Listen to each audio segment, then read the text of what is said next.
Welcome to Know Your Options. Every 2 weeks on Wednesday, we dive deep into the world of options trading.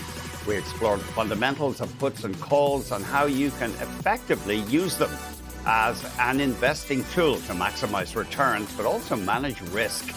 Call us toll free, 1-855-326-6266, or email us at knowyouroptions@bnnbloomberg.ca. We'll get to as many questions as we can. And as ever, we're joined by Chris Tom, CEO and Portfolio Manager at Moat Financial. Chris, it's great to see you. Time flies. This is officially the 1 year mark for the show, the 1 year anniversary. Yeah, it's hard to believe. It was last April that we did the first one, and now here we are doing the 25th show. That's wow, time flies. Today, we're going to talk about selling covered calls, selling puts, covered puts. This has been a theme. You do these things, rinse and repeat, and you just keep going, generating income, cutting the acquisition costs for your stocks. But of course, the strike price is probably going to change when you roll these things over. Yeah, so for sure, we want to do this over and over and over. Most of the time when you sell a cash covered put or a covered call, it will expire worthless. So the majority of the time we sell it, and then we effectively buy it back for zero when we get to expiry. But usually the stock, even though it's expiring and hasn't breached that strike, a lot of times the stock isn't in the exact same spot. So we need to make a bit of an adjustment sometimes as to the strike prices that we're choosing on the option when we do sell that new one.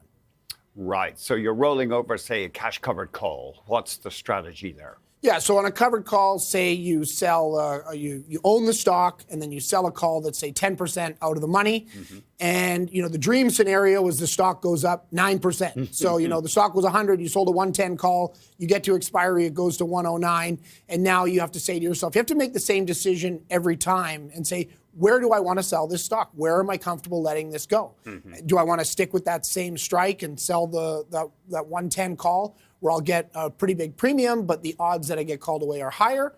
Or do I actually want to ratchet that strike up and so give myself some new run room before I hit that strike, generate some more premium, and then see where we are when that option expires?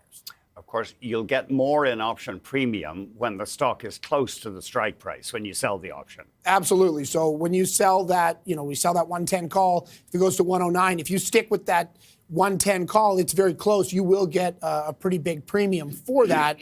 But, as I said, your odds are higher that you'll get called away. What about puts? Just walk us through the procedure there. Yeah, so if you sell a put, over time, the market tends to go higher. So it's unlikely, if you're doing it on a basket of stocks, that you'll sell a put and you'll get to just keep selling that same strike put over and over and over.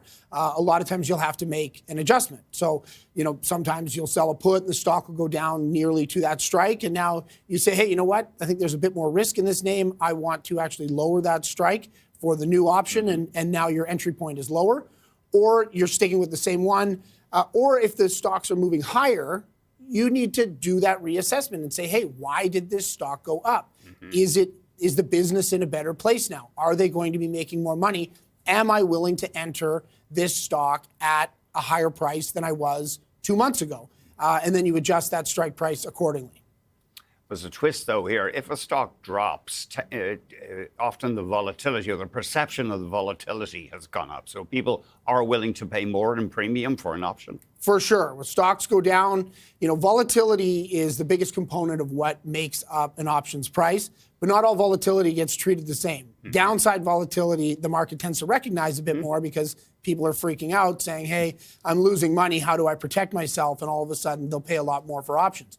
So if you sell that a put option and you see a stock drop, when you roll that thing over, you'll be selling a more expensive option than the one that you had originally sold.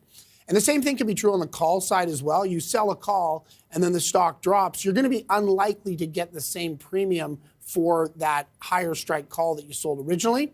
But the implied volatility is going to go up on that name. So you should be able to capture a decent premium, even if it is at a lower strike, because the stock has moved lower.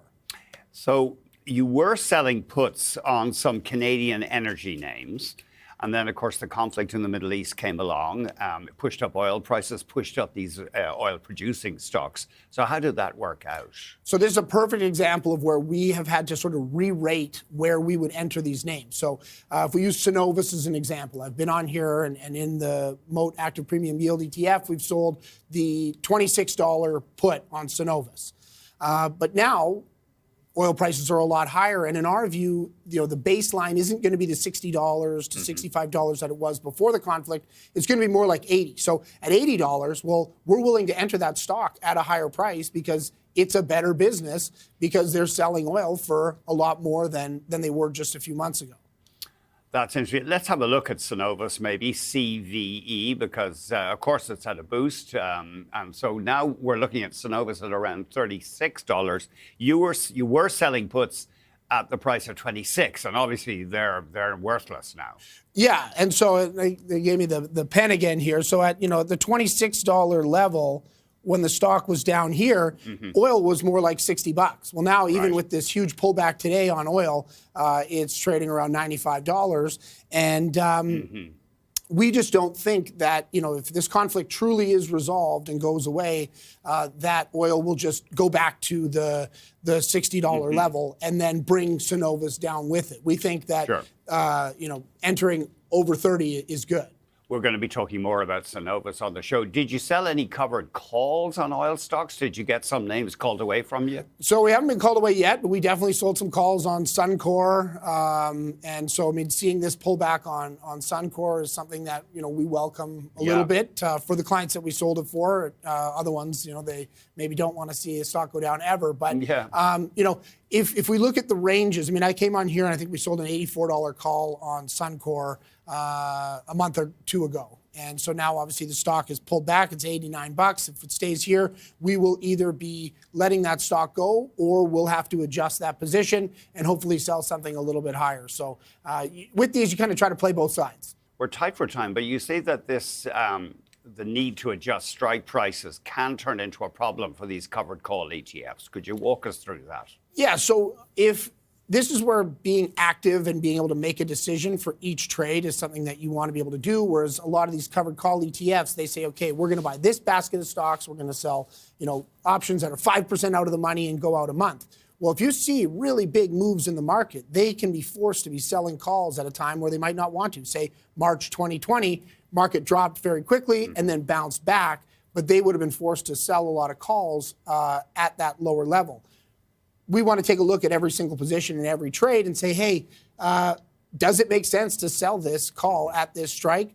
Or should we just, take a breather, put the call selling on ice for a little while and wait for the market to recover? So the classic problem, I think, for some of these ETFs is stocks just get called away from them. Yeah, you have big moves and you've been forced to sell a call that maybe you didn't really want to, but that's what the prospectus said. So having the ability to make those individual decisions is good for individual investors or for a more actively managed ETF. We're going to take a break. Chris Tom of Moat Financial will be taking your emails and your calls with your questions on options.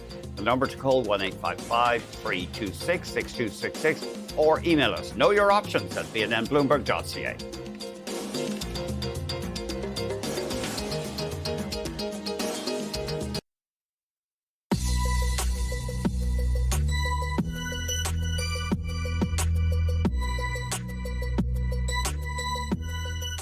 We'll kick off here with an email from Mike. Mike is asking, is Celestica a wise buy for appreciation?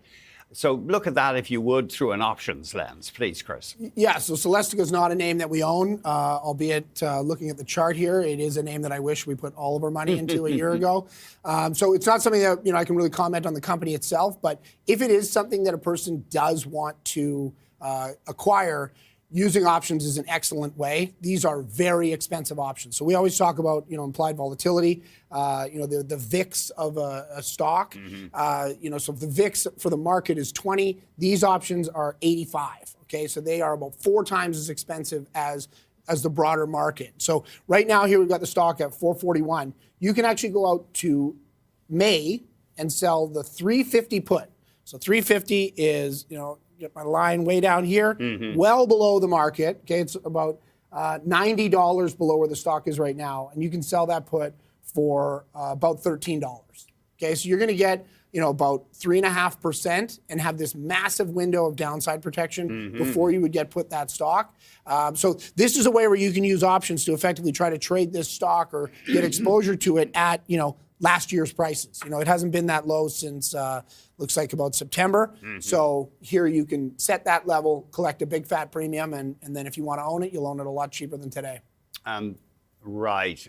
Say you were interested in buying a call on Celestica, you'd really have to pay up, would you? Yeah, you'd have to pay up, and you'd have a pretty high break-even point. So, we, I guess, always talk about selling options on here because if you buy a call, you've got to get the direction right, the timing right, and the amplitude right. And the amplitude in this case would be quite big. So even going out 1 month, if you bought a $450 call around where the stock is trading right now, it costs about $43. Wow. So you need that stock to get above $493 by expiry, and that can be challenging. They do have their earnings coming up at the end of this month, and so maybe that'll be a big mover. But for me, I like selling expensive options, not buying them. Okay.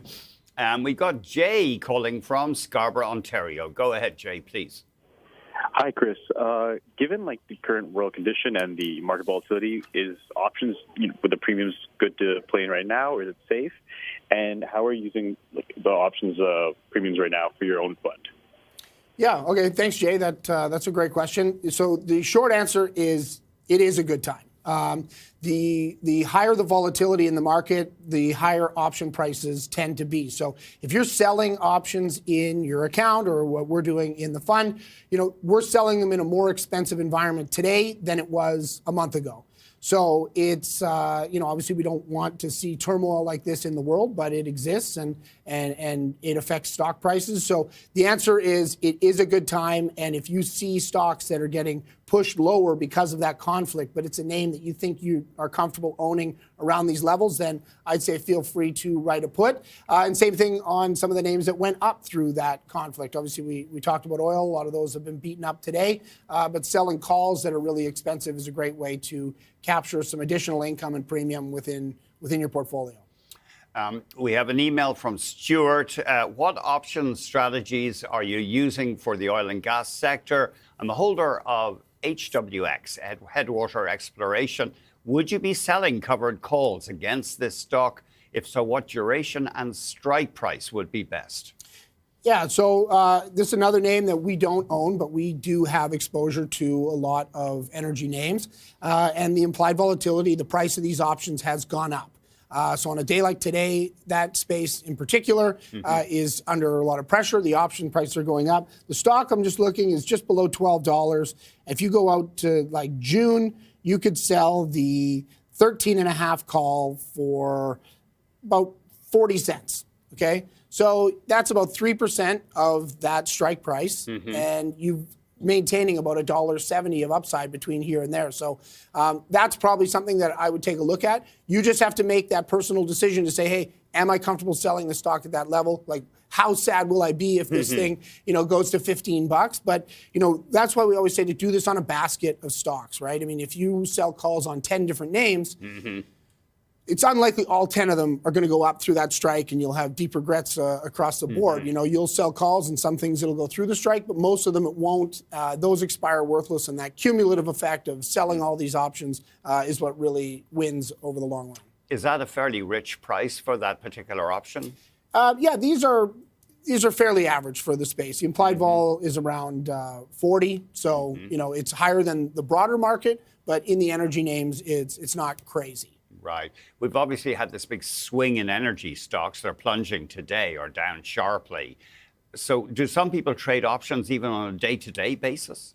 Yeah, for sure. I mean, there's options that expire, weekly, monthly. There's some that we've talked about expire daily. And so, there's people who want to play these short-term swings. And, on the energy space itself, I mean, I never traded any of it myself, but USO is a large oil ETF. I mean, the premiums were gigantic. I think a lot of these oil stocks didn't quite go up as much as they would if people felt like oil would stay at $110 forever. But like I said, our view is that it's probably not going back to 60. So that's the rating that we want to have on there. We have an email from Jim. just bought TD Bank at $136 and sold a covered call at the money 6 months out. So the strike is 136.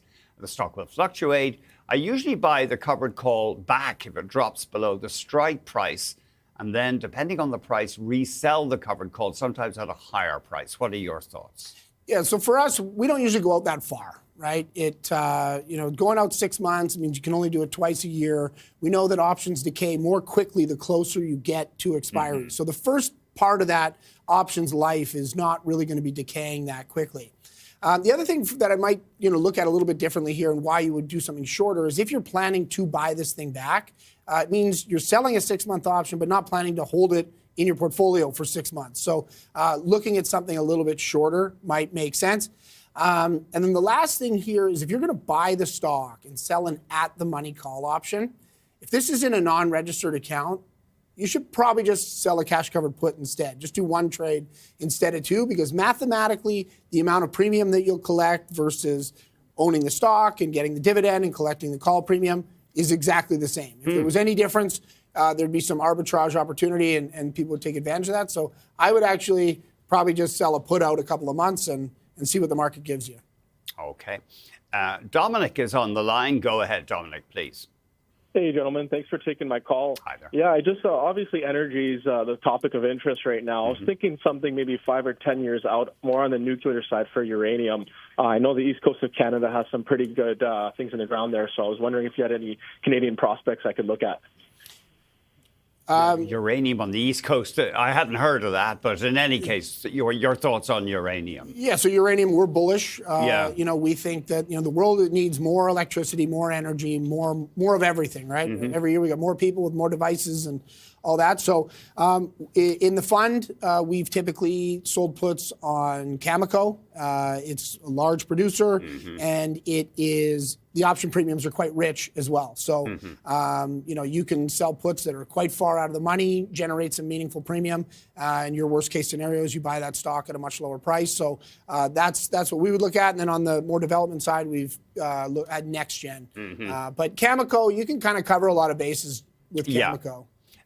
Dominic mentioned, I think, 5 years out, but that's longer than you prefer to get involved with. Yeah, I mean, I'd say these option strategies really are kind of shorter term trades, but are part of a longer term view, right? Any stock that we're going to sell a put on is something that we're comfortable owning that stock for the long term, right? Sell a put on Cameco, stock gets smoked for some reason, and you have to buy it. We went into that trade saying, hey, I will own this for the long term. So, yes. Again, if we sell those puts and the stock keeps going up, we can ratchet that strike higher as we go through until we end up getting put the stock. But even though we're doing these over a couple of months, it's not really a short-term view we're taking. It's just we want to do this over and over for the next 5-10 years or more. Right, yeah.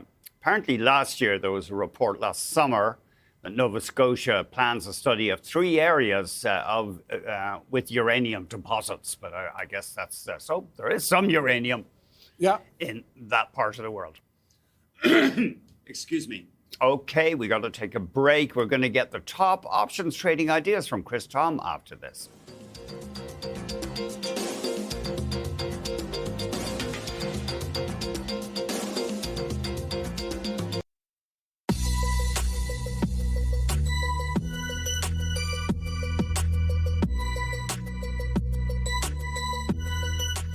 First idea here is on Pfizer.